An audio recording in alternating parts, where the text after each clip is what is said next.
sim. E respondeu e me falou dizendo: esta é a palavra do Senhor a Zorobabel, dizendo: não por força, nem por violência, mas pelo meu Espírito, diz o Senhor dos Exércitos. Que o Senhor abençoe a leitura da sua palavra. Pode assentar, queridos.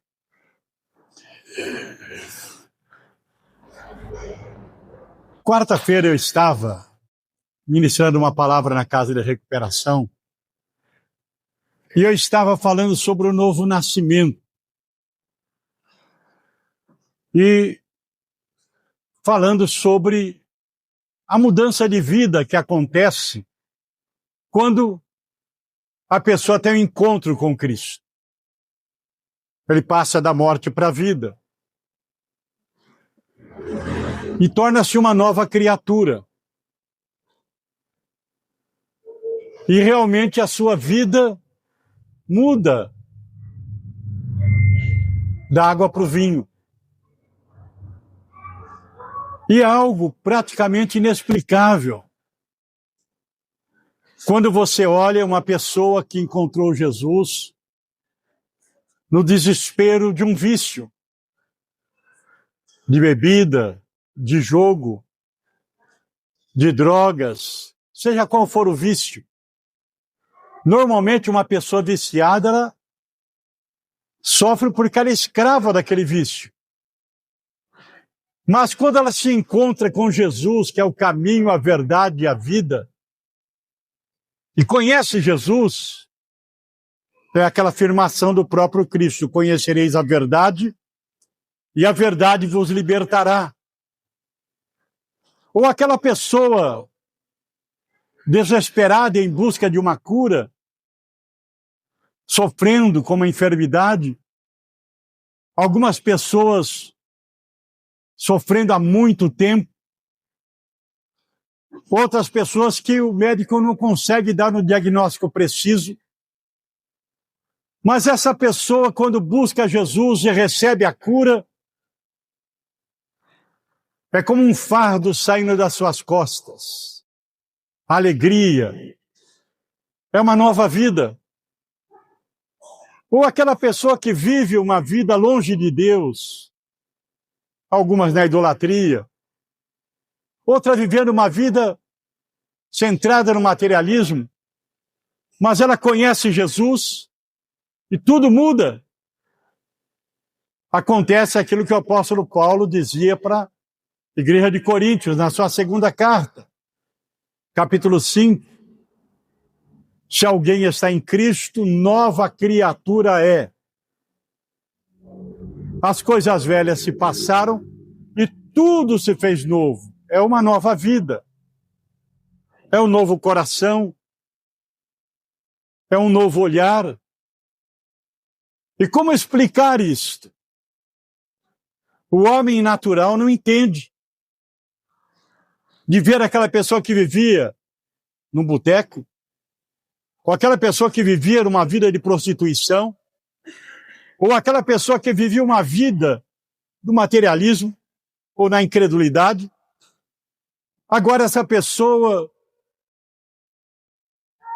tendo um novo falar, uma nova posição, indo à igreja, testemunhando, falando de Jesus. Como explicar isso? No capítulo 3 do Evangelho de São João, no versículo 8, Jesus falou algo assim: o vento sopra aonde quer e ouve a sua voz, mas não sabes de onde vem nem para onde vai. Jesus estava ensinando através dessa palavra, o vento. Você não sabe de onde vem nem para onde ele vai, mas você ouve a sua voz. Você sente o ar em movimento, você sente o vento, mas não tem como explicar como surge, de onde ele vem, para onde ele vai. Você não consegue explicar. E assim Jesus diz, terminando essa palavra: assim é todo aquele que é nascido do Espírito. Não tem como explicar, mas é uma ação de Deus na vida do homem. A partir do momento em que o homem abre o seu coração, o Espírito Santo entra na vida dele e faz uma obra. Há pessoas que, quando vêm à igreja, no primeiro dia que ela ouve a palavra, ela abre o coração, ela crê, ela se arrepende e a sua vida muda. Há outras pessoas que o Espírito Santo vai trabalhando de outra maneira. Ela vai ouvindo a palavra, vai frequentando a igreja, ela começa a aprender a orar e a conversar com Deus. Daqui a pouquinho, ela é uma luz que está brilhando nas trevas. Uma nova criatura. Tem como explicar? Mas, pastor, por que Jesus opera muitas vezes uma pessoa no mesmo dia que ela chega à igreja e outras com o passar do tempo? Irmãos, não sei como explicar, mas eu me lembro que Jesus, quando viu Bartimeu, ouviu Bartimeu dizendo: tem misericórdia de mim, Jesus curou o cego Bartimeu naquela mesma hora. Mas teve um outro cego que Jesus cuspiu no chão, fez lodo, barro, colocou nos seus olhos e disse: vai lavar-te no tanque de Siloé. E o homem foi lá, lavou os seus olhos e passou a enxergar. Diferente de Bartimeu. Teve um outro caso que Jesus estava numa aldeia de samaritano, trouxeram a ele um homem cego, e Jesus coloca a mão sobre ele e ora, e quando termina de orar, esse cego diz: olha, eu estou enxergando homens como árvores que andam. Ou seja, estava vendo um vulto. Jesus orou novamente por ele, e ele passou a enxergar perfeitamente.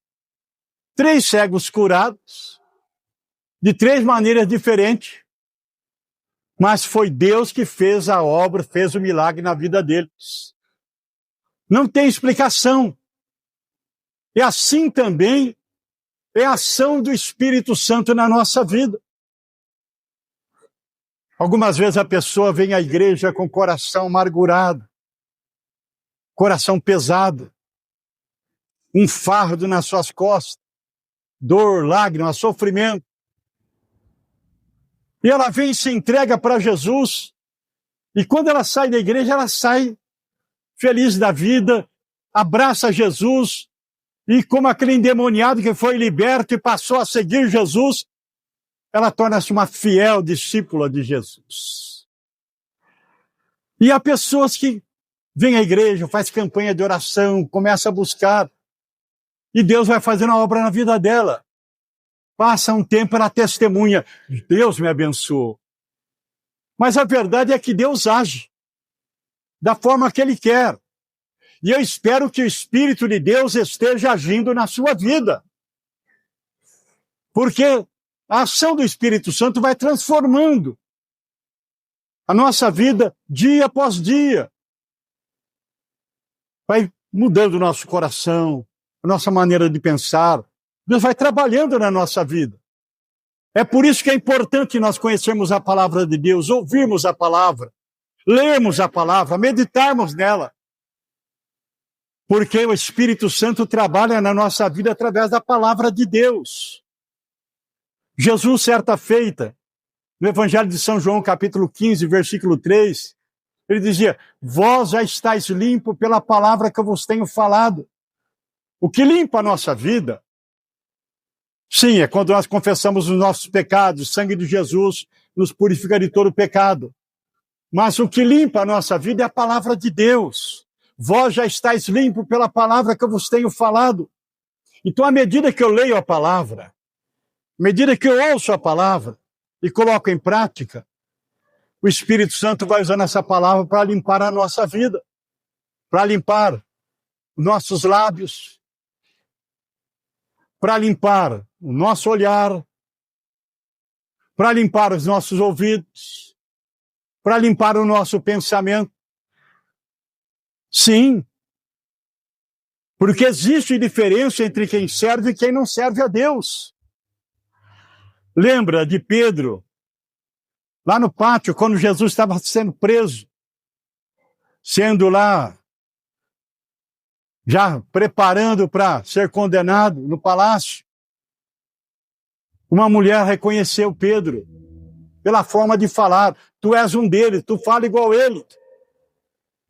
Ou seja, um discípulo de Jesus tem uma vida diferente, transformada pela ação do Espírito Santo e a palavra de Deus no coração dele.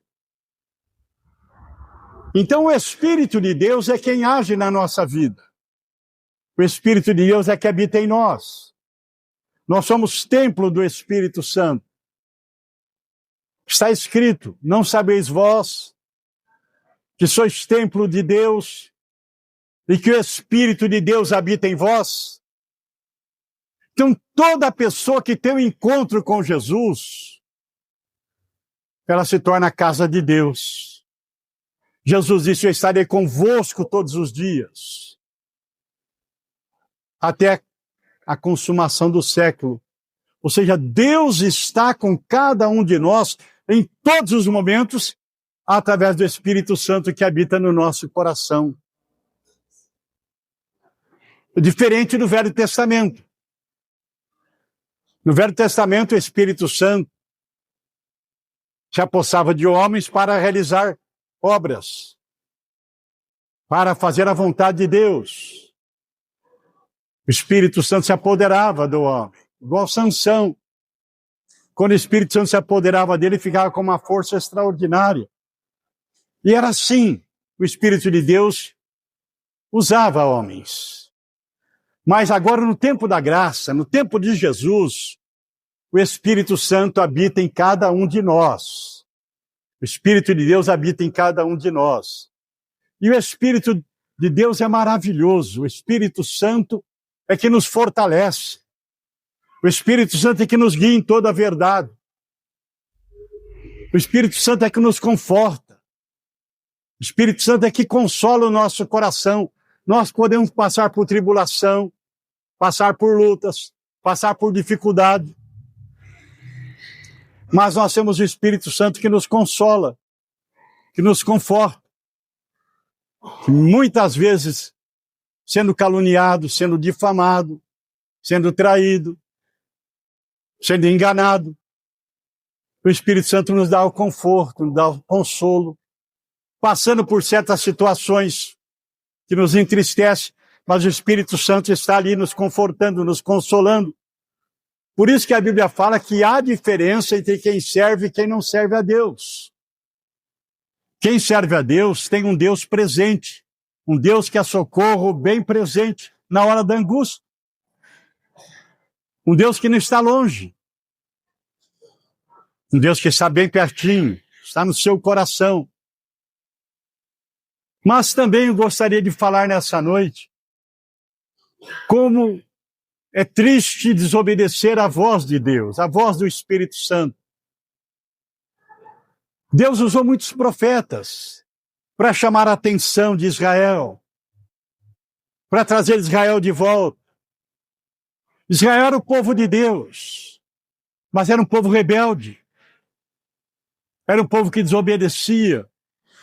Era um povo que se esquecia do Senhor. E era um povo que tinha facilidade de adorar outros deuses. Por isso sofria muito. Mas Deus sempre usava profetas chamando o povo para arrependimento. Deus é um Deus de misericórdia. Mas chegou um ponto que Israel endureceu o seu coração. E houve então um imperador da Babilônia, chamava Nabucodonosor. Esse homem veio e conquistou Jerusalém, destruiu Jerusalém, destruiu suas fortalezas, suas muralhas, destruiu o templo, levou todos os objetos sagrados do templo, tudo aquilo que havia de ouro, ele levou embora, lá para a Babilônia, distante 800 quilômetros de Israel, e levou as mulheres, homens, crianças, como escravos para a Babilônia, para trabalhar para eles lá na Babilônia. Tudo isso porque eles endureceram o seu coração para a voz de Deus. Deus usava os profetas, falavam para eles, mas não se arrependiam. Adoravam outros deuses, serviam outros deuses. Comiam coisas que não era permitido pela lei.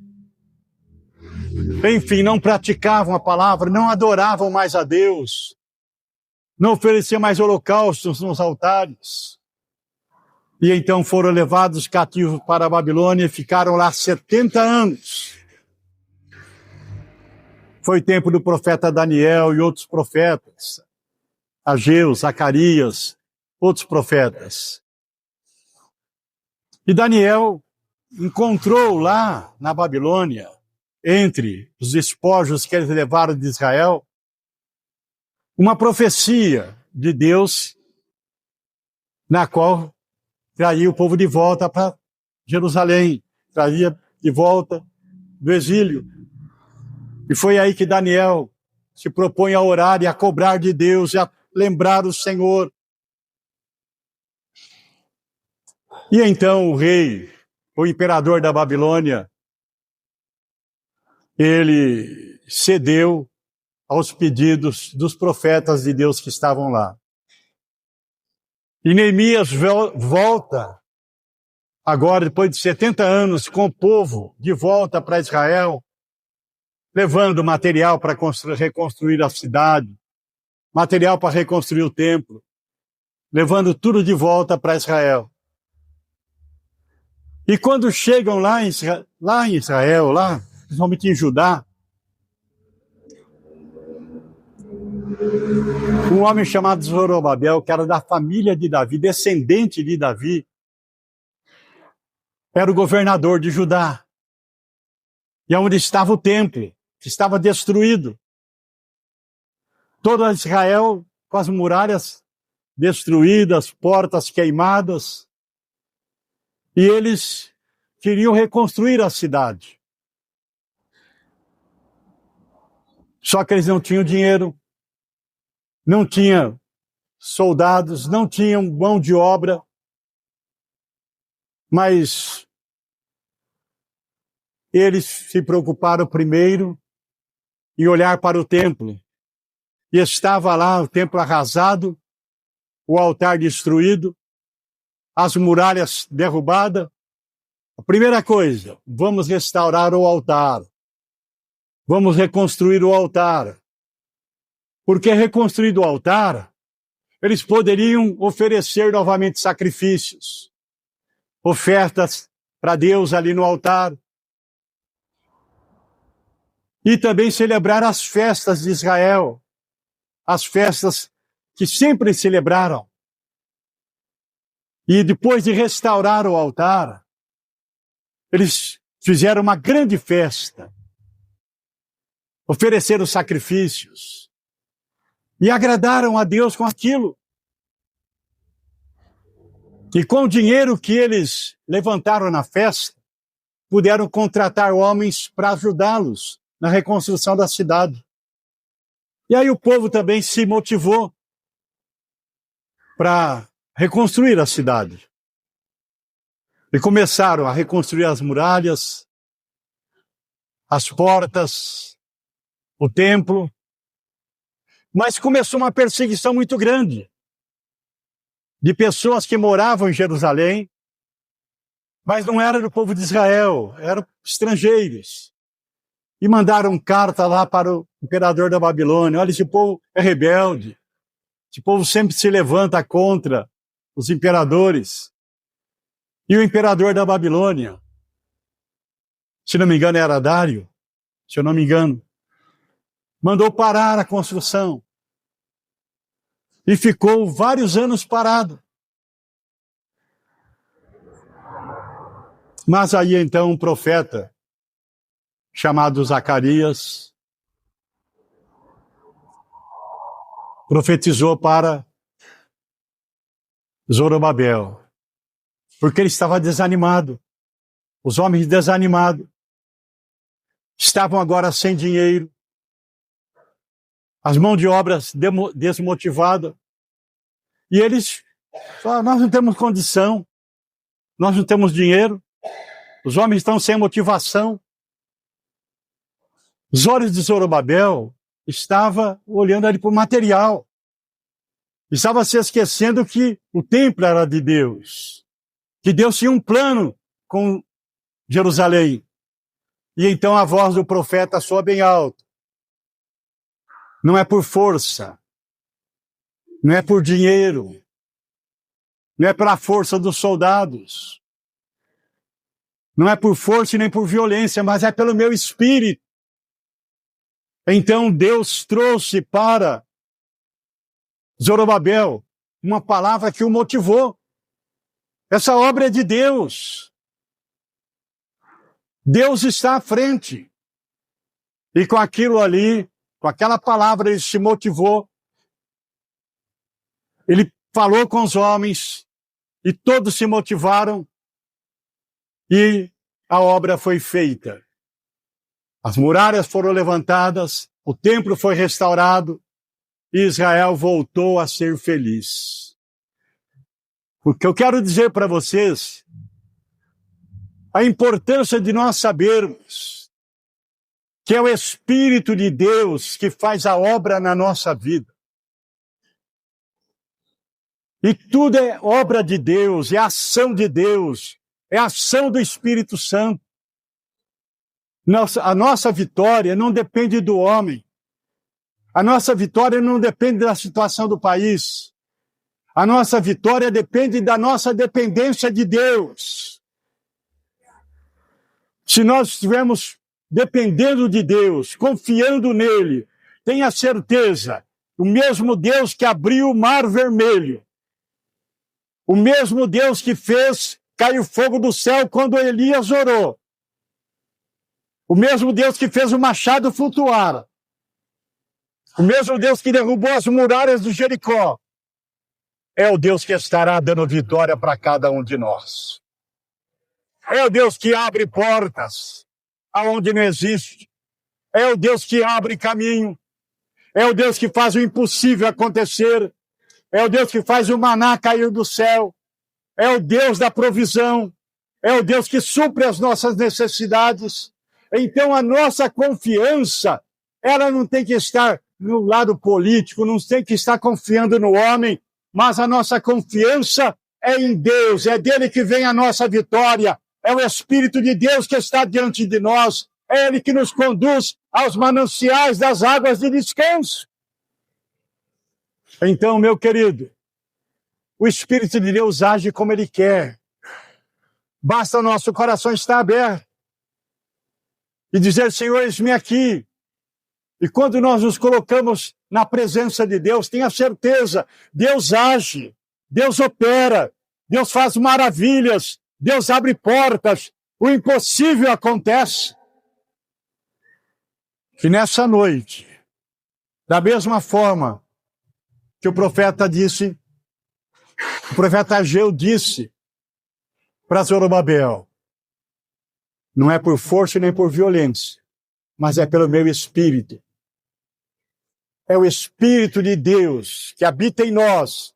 É ele que vai nos conduzir, que vai nos dirigir. É ele, enfim, que intercede por nós com gemidos inexprimíveis. É esse Espírito Santo que nos guia em toda a verdade. É esse Espírito Santo que fortalece as nossas pernas. É esse Espírito Santo que testifica com o Espírito, com o nosso Espírito, que nós somos filhos de Deus. Então, na noite de hoje, nós vamos orar, vamos buscar a Deus e dizer: Senhor, da mesma forma que o Espírito Santo se apossava de homens no passado, que o Senhor possa continuar na minha vida, fazendo meu coração transbordar e abrindo os meus olhos para as coisas espirituais, que eu possa estar crendo que o Senhor tem algo excelente para a minha frente, que eu tenho certeza apesar das lutas, apesar dos problemas, apesar da dificuldade, apesar das minhas fraquezas, eu tenho certeza que o Senhor tem algo preparado especialmente para mim. Eu tenho certeza que aquilo que os meus olhos não viram, que os meus ouvidos não ouviram, que não subiu ao meu coração, o Senhor tem reservado para a minha vida. Oh, meu querido, está escrito que aquilo que os nossos olhos não viram, nossos ouvidos não ouviram, nosso coração nem imagina, Deus tem reservado para aqueles que confiam no seu nome. Tenha certeza, salvação na sua casa. Ah, mas é impossível. Meu filho tem tal problema, meu marido tem tal problema, minha esposa está desenganada. O impossível é para Deus resolver. Deus pode fazer o impossível. Deus é Deus dos impossíveis. Basta você estar cheio do Espírito Santo. Tenha certeza que cheio do Espírito Santo, meu irmão, você vai ver o mar se abrir diante de você e você vai sair do outro lado cantando o hino da vitória. Pode aplaudir o nome de Jesus bem bonito, bem forte. Glória a Deus. Pode aplaudir mais forte.